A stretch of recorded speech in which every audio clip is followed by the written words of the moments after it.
الشيطان الرجيم. بسم الله الرحمن الرحيم. يا أيها الرسول لا يحزنك الذين يسارعون في الكفر من الذين قالوا آمنا بأفواههم ولم تؤمن قلوبهم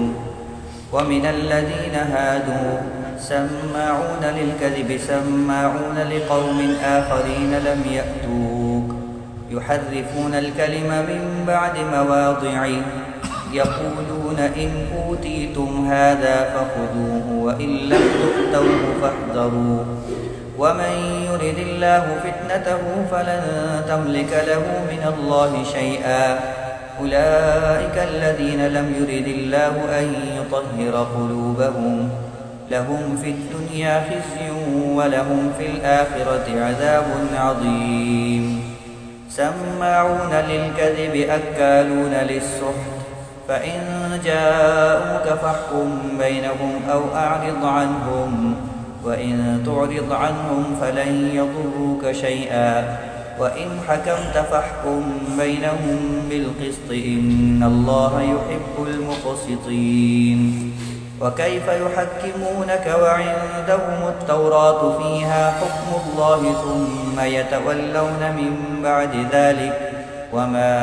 أولئك بالمؤمنين. صدق الله العظيم. یا ایھا الرسول، اے رسول، لا يحزنک، آپ کو غم میں نہ ڈالے، الذین، وہ لوگ، یسارعون فی الکفر، جو کفر میں دوڑے جاتے ہیں، من الذین، ان لوگوں میں سے، قالوا آمنا بافواہہم، جو زبان سے کہتے ہیں کہ ہم ایمان لائے، ولم تؤمن قلوبہم، جبکہ ان کے دلوں سے ایمان نہیں لائے، ومن الذین ہادوا، اور ان لوگوں میں سے جو یہودی ہیں، سماعون للکذب، جاسوسی کرتے ہیں جھوٹ بولنے کے لیے، سماعون لقوم آخرین،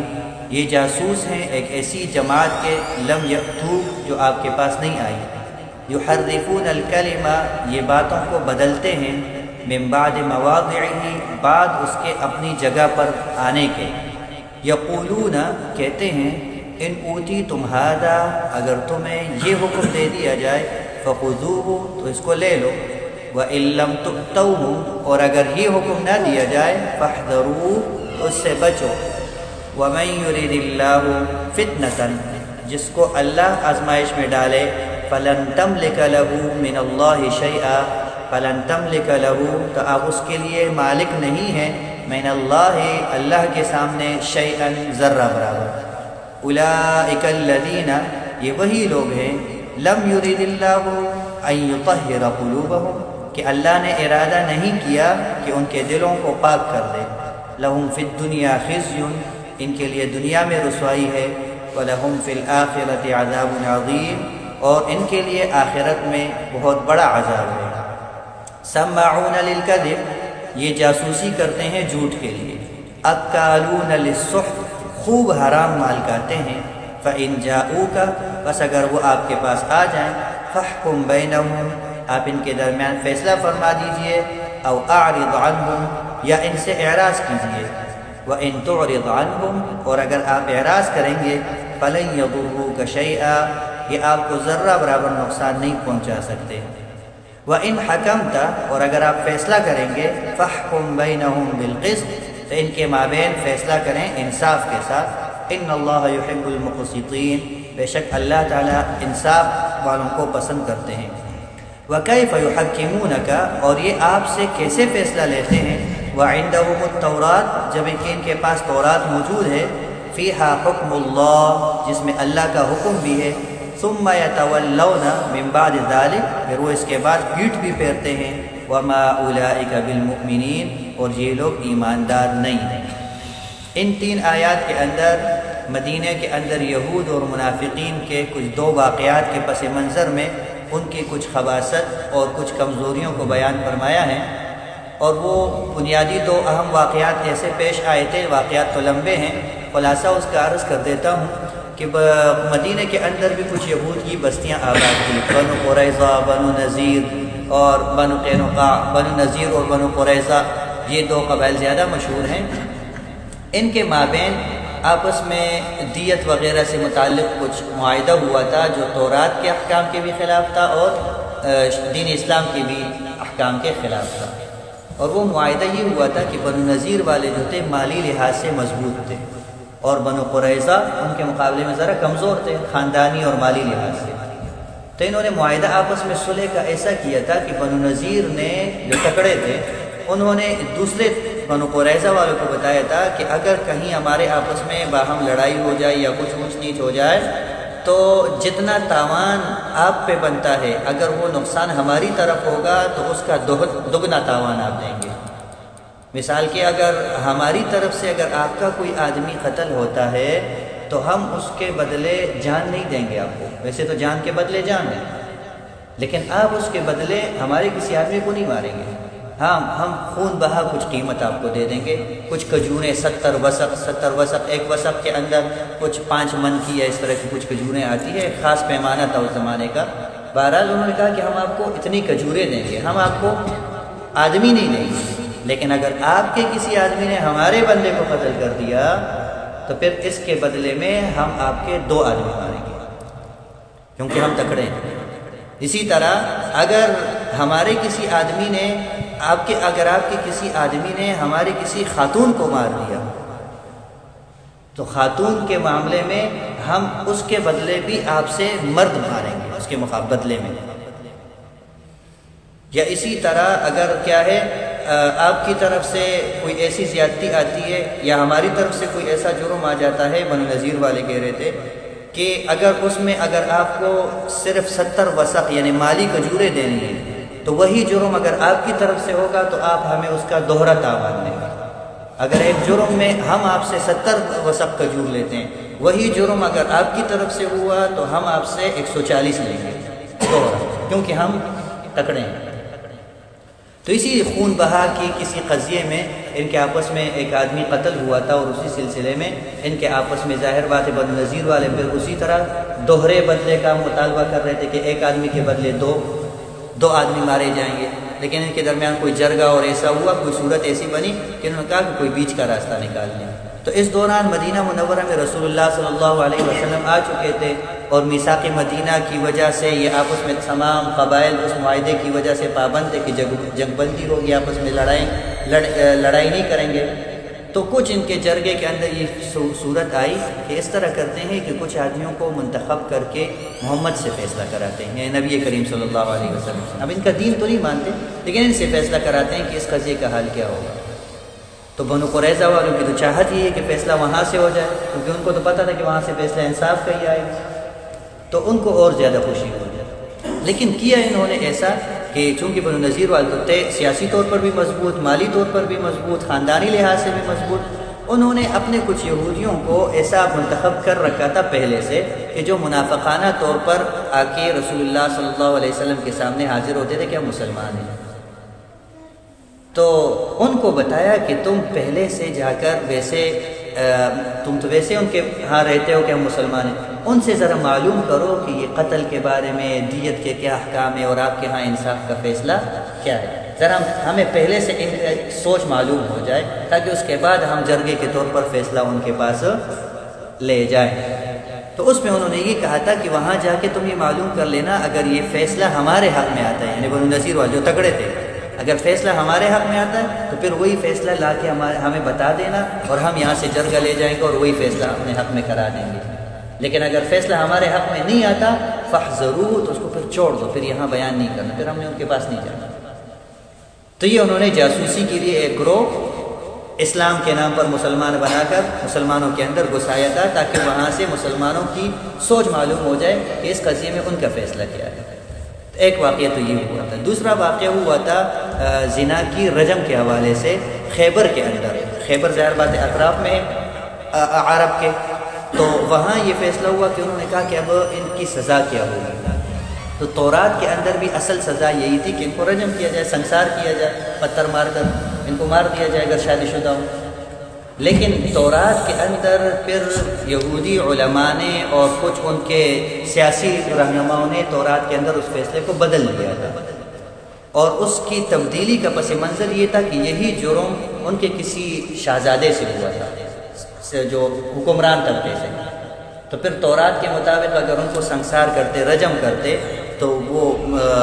بادشاہ کے جو عزت تھی وہ خراب ہو رہی تھی۔ تو انہوں نے آپس میں کچھ لے دے کے یہ فیصلہ کیا کہ چلے ان کو کچھ ایسے ہی کچھ جرمانہ وغیرہ ایسے ہی کچھ فیصلہ کرا کے اس کو سنساری سے بچایا جائے۔ وہ تورات کا وہ حکم بدل دیا انہوں نے۔ پھر بعد میں یہودیوں میں ایک عام آدمی کے اندر جب کسی سے وہی جرم ہوا تو انہوں نے کہا کہ تورات کے اندر تو سزا یہ ہے کہ اس کو رجم کیا جائے، سنسار کیا جائے۔ تو پھر وہ جو مجرم تھے اس کے گھر والے وہ قسم کے احتجاج کرنے لگے کہ شہزادے محترم سے جب جرم ہوا تو آپ نے کوئی جرمانہ اس سے لیا، ہمارے غریب بندے سے ہوا تو آپ اس کو مارنے لگے ہو۔ تو وہاں انہوں نے مل بیٹھ کے گویا کہ کابینے میں بیٹھ کے اب جائے بھئی نیا بل لے کے آؤ، گویا کہ جس طرح کی صورتحال تھی نا، نیا بل منظور کراؤ، بس یہی صورت تھی کہ انہوں نے آپس میں مشورہ کیا کہ چلے آئندہ ایسے کریں گے، جو یہ جرم کرے گا اس کو کیا کریں گے، اس کا چہرہ سیاہ کر کے گدے وغیرہ بھی بٹھا کے جلوس کی شکل میں بازاروں میں نکالیں گے، اس کی بےزتی کرائیں گے، یہ ایسا آدمی ہے۔ لہٰذا یہی حکم سب کے لیے ہوا۔ لیکن جب خیبر کے اندر یہ واقعہ ہوا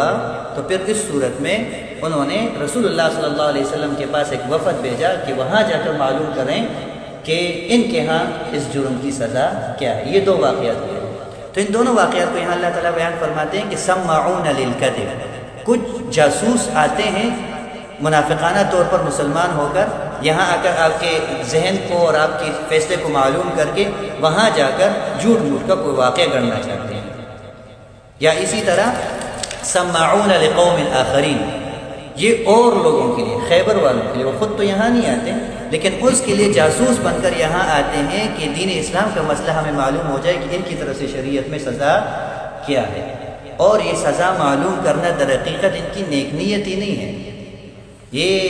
واقعی مجرم کو سزا نہیں دلوانا چاہتے۔ یہ کس لیے آتے ہیں؟ اس لیے آتے ہیں کہ ہمیں کہیں اگر نرمی معلوم ہوتی ہے دین اسلام میں، اگر ہمیں کوئی چھوٹ معلوم ہوتی ہے، کوئی بیچ کا راستہ معلوم ہوتا ہے، کوئی سخت سزا سے ہمیں چھٹکارا ملتا ہے، تو ہم فوراً اعلان کر دیں گے کہ یہ محمد تو سب کے ہاں امین ہیں، صادق ہیں اور انصاف پسند ہے، لہٰذا ہم اس سے فیصلہ کراتے ہیں۔ لیکن اگر ہمیں کوئی چھوٹ نہیں ملتی، ہمارے فیصلہ ہمارے خلاف ہی آتا ہے، ہمارے حق میں نہیں آتا، تو ہم یہ فیصلہ قبول نہیں کریں گے۔ تو اس طرح جاسوسی کے انداز میں یہ دو گروہ، ایک مدینے کے اندر والا اور ایک باہر والا، یہ آیا تھا۔ لیکن ان کی بھی نیت کیا تھی؟ مخلص نہیں تھی، دین اسلام پر یا اللہ کی شریعت پر عمل کرنا مقصود نہیں تھا۔ اس لیے اللہ تعالیٰ نے ان کی یہاں مذمت فرمائی کہ یہ بڑے جاسوس ہیں، یہ ایسا کرتے ہیں، اور یہاں پہ ان کا مقصد دین اسلام کی کسی حکم پر عمل کرنا نہیں ہے، بلکہ انہوں نے پہلے سے طے کر رکھا ہے کہ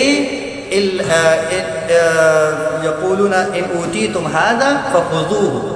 پہلے سے طے کر رکھا ہے کہ اگر یہ حکم اس طرح آتا ہے، یعنی ہماری مرضی کے مطابق آتا ہے تو یہ حکم لے لو، وَإِن لَّمْ تُؤْتَوْهُ فَاحْذَرُوا، اور اگر حکم ہماری مرضی کے مطابق نہیں آتا تو اس کو چھوڑ دو، اس کو چھوڑ دو، پس پش ڈال دو، ہم اس دین پر عمل نہیں کریں گے۔ اللہ تعالیٰ فرماتے ہیں کہ ان کی یہ خواصت ہے، چاہے یہودی ہو، چاہے یہودیوں کے اعلی کار منافق مسلمان ہو، دونوں کا نقطہ نظر ایک ہی ہے کہ دین پر عمل کرنا نہیں، بلکہ اپنے لیے کسی طریقے سے آسانی تلاش کر کے کوئی راستہ نکالنا، بیچ کا راستہ نکالنے کی کوشش کرنا، یہ ان لوگوں کی عادت ہے۔ لیکن اللہ فرماتے ہیں وَمَن يُرِدِ اللَّهُ فِتْنَةً، جس کو اللہ تعالیٰ آزمائش میں ڈال لے، فَلَن تَمْلِكَ لَهُ مِنَ اللَّهِ شَيْئًا، آپ اس کے لیے اللہ سے کچھ بھی نہیں لے سکتے، اس کے بارے میں جو فیصلہ ہونا ہے وہ اللہ تعالیٰ فیصلہ فرما چکے ہیں۔ أُولَٰئِكَ الَّذِينَ لَمْ يُرِدِ اللَّهُ أَن يُطَهِّرَ قُلُوبَهُمْ، یہ وہ لوگ ہیں کہ اللہ تعالیٰ ان کے دل پاک نہیں کرنا چاہتے ہیں۔ یہ اسی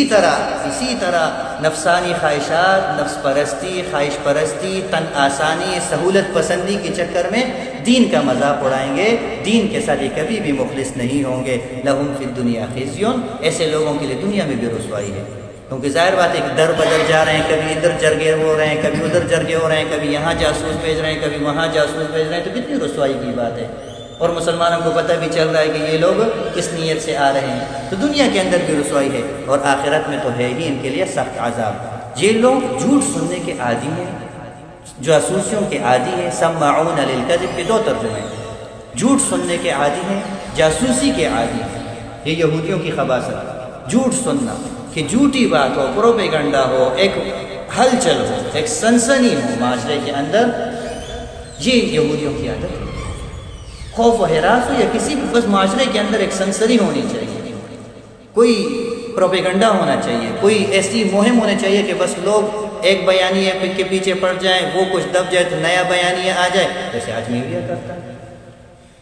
تو یہ یہودیوں کا پرانا طرز عمل اللہ فرماتے ہیں، سماعون للکذب، یہ عادی ہے اسی چیز کے، پروپیگنڈا ہو، منفی باتیں ہوں، سنسنی ہو، ایک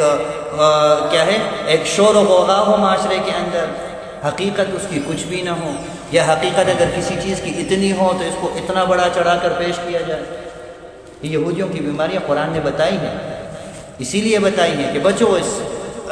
بیماری سے، خود بھی بچو، اور اگر دوسرا کوئی آدمی اس طرح کر رہا ہے تو اس کے اہلکار نہ بنو، اس کے ہاتھوں میں کھلونا نہ بنو۔ آج ہمارا میڈیا اکثر ان بنیادوں پر پروپیگنڈا، ایک آدمی بعض اوقات بات کی کچھ حقیقت ہوتی ہی نہیں ہے، لیکن اس کو کہاں سے کہاں لگا دیتے ہیں، کہاں کی بات کہاں لگا دیتے ہیں۔ کسی کے بارے میں کوئی بیانیہ گڑھ لیا، تحقیق ہوتے ہوتے ہوتے جب پتہ چلتا ہے تو حقیقت کچھ نہیں ہوتی۔ سماعون للکذب، یہ جھوٹ پھیلانے کے، جھوٹ سننے کے عادی ہیں، جاسوسی کے عادی ہیں۔ اکالون للسحت، یہ دوسری بڑی بیماری، یہ حرام خور ہے، اور سب سے بڑی حرام خوری ان کے اندر تھی رشوت کی۔ یہ رشوت لے کر دین کے احکام بدلتے تھے۔ یحرفون الکلم من بعد مواضعہ، اللہ کی طرف سے جو حکم آتا تھا وہ اپنی جگہ پہ ٹھیک ہوتا ہے، لیکن اپنی جگہ پر ٹھیک ہونے کے بعد ہی اس کو بدل دیتے، اس کے معنی بدل دیتے، اس کے الفاظ بدل دیتے، اس کی غلط تفسیر کر لیتے، غلط تعویل کر لیتے۔ یہ یہودیوں کی بیماری ہے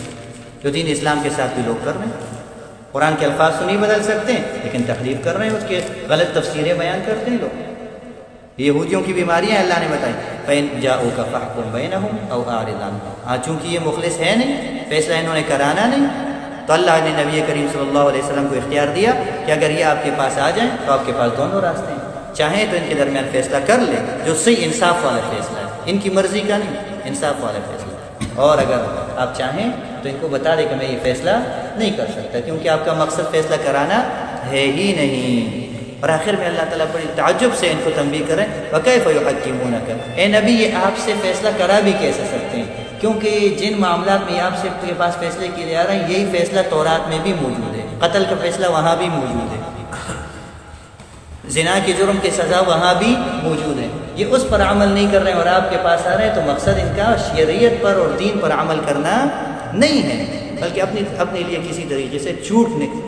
تلاش کرنا، کوئی آسانی تلاش کرنا اس کا مقصد ہے۔ اس لیے اللہ نے فرمایا وَمَا أُولَٰئِكَ بِالْمُؤْمِنِينَ، صحیح معنی میں یہ لوگ ایماندار بھی نہیں، تو دین کے ساتھ مخلص ہونا، یہودی طرز عمل نہ ہو، منافقانہ طرز عمل نہ ہو کہ جہاں آسانی مل رہی ہو تو ہم دین کو لے لیں، جہاں ہماری مرضی کی بات نہ ہو تو ہم دین کو پس پوش ڈال لیں۔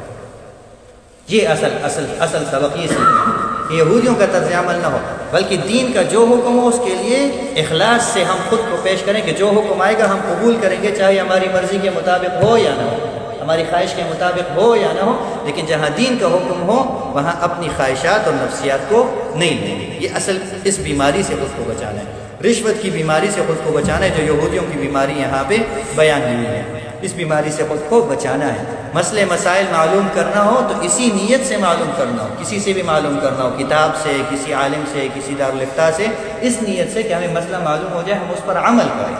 نہ کہ اس لیے کہ کبھی ایک دارالفتہ میں مسئلہ جمع کیا پھر وہاں سے خواہش کے مطابق نہیں آیا تو کہیں کچھ بیان بدل کر پھر کسی اور جگہ سوال بھیج دیا تاکہ یہاں سے کوئی مسئلہ اپنی مرضی کا نکلے، وہاں نہ نکلا تو پھر کچھ بیان بدل کر ایک الگ دارالفتہ میں جمع کر دیا۔ ہمارا تو واسطہ پڑتا ہے نا اس طرح کی چیزوں سے، کئی جگہوں معلوم ہو جاتا ہے کہ یہ ایک ہی بندے کا سوال مختلف انداز سے کئی جگہوں پہ جمع ہوا ہوتا ہے، مقصد کیا ہوتا ہے کس طریقے سے اپنا کوئی راستہ نکلے۔ یہ وہ غلط طرز عمل ہے جو یہودیوں کے اندر پایا جاتا تھا اور اللہ نے ان کی مذمت فرمائی ہے۔ اللہ تعالی ہمیں اس غلط طرز عمل سے حفاظت نصیب کرے۔